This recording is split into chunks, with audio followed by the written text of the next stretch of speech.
Hello, my name is Peter Bricks. I'm a debtor bankruptcy attorney in Atlanta, Georgia. Today we're going to discuss which debts are discharged in bankruptcy.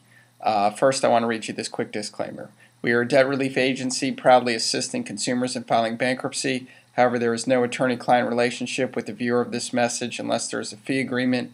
Your situation is unique to you, and we would need to consult you individually before we could offer you applicable and accurate legal advice.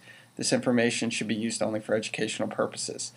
So we're talking about which debts do you get rid of in bankruptcy? Obviously, you need to know that before you decide to file, because what if you file and you think you filed just to get rid of your student loans? Well, student loans is one that you're almost certainly not getting rid of. Now, that there is an exception.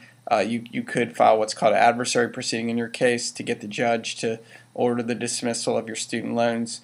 Maybe you have some reason like a hardship, you are disabled.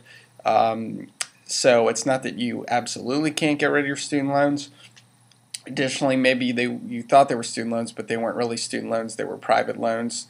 But for the most part, and you certainly need to raise this issue with your attorney, you need to see the likelihood that you can get rid of a student loan, or else you should be operating under the assumption you can't. Taxes. Income taxes, you actually might be surprised to know you can discharge income taxes. However, you can't discharge all income taxes. The tax has to be at least 3 years past due. That means I don't know when you're going to be watching this, but let's pretend you're watching this here in September 2011.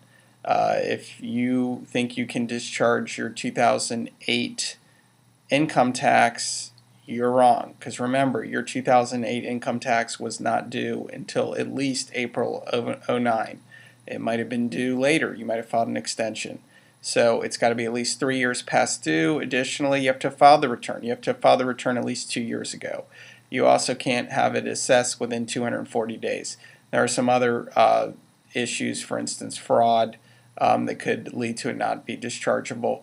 But the point is, you can know for certain which ones are not dischargeable because they're just not old enough, or you didn't file a tax return for that year. But if you meet all those criteria, they might be dischargeable. You need to talk this over with your attorney. First, let's start talking about secured debts. Are those dischargeable? Yes, those debts are dischargeable. Your home mortgage, it is dischargeable. Your car note, it is dischargeable. Maybe you've got another secured debt like a furniture, electronics, and those debts are all dischargeable. Now, however, there's some repercussions to that.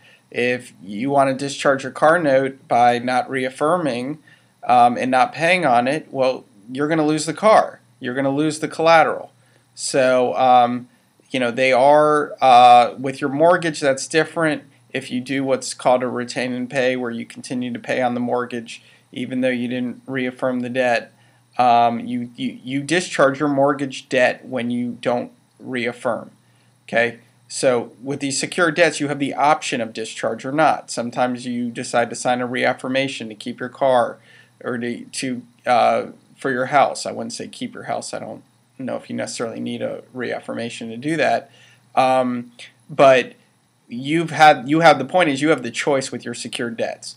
Do I want to do this? Do I want to reaffirm? If you reaffirm, they're not dischargeable. If you don't reaffirm, they are dischargeable. It's that simple. What's not simple is whether you can keep using the collateral while discharging the debts.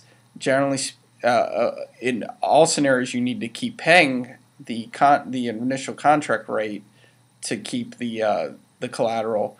But with a vehicle and mortgage, they're treated differently. Now let's look at our priority debt. That's back taxes, child support, alimony. We already talked about certain times back income taxes are dischargeable. A child support and alimony are not going to be dischargeable. That's actually true of either Chapter 7 or Chapter 13. With the slight exception, in a Chapter 13 you can discharge support if it's property settlement. So if it's just in the nature of support, No, it's not dischargeable in either chapter. If it's property settlement, it can be dischargeable in the 13. All right, now we're left with unsecured debt, your credit card, your medical bills. Those are going to be discharged. They're dischargeable and will be discharged unless your creditor they have the right to file an objection to discharge, and that is where they ask the judge within 60 days of your court date, your 341 hearing, they would have to file a formal complaint against you to object to the discharge of the debt. They would have to say the debt was incurred through fraud or something in that nature. And by the way, your secured creditors could argue the same thing, but that's probably not as common.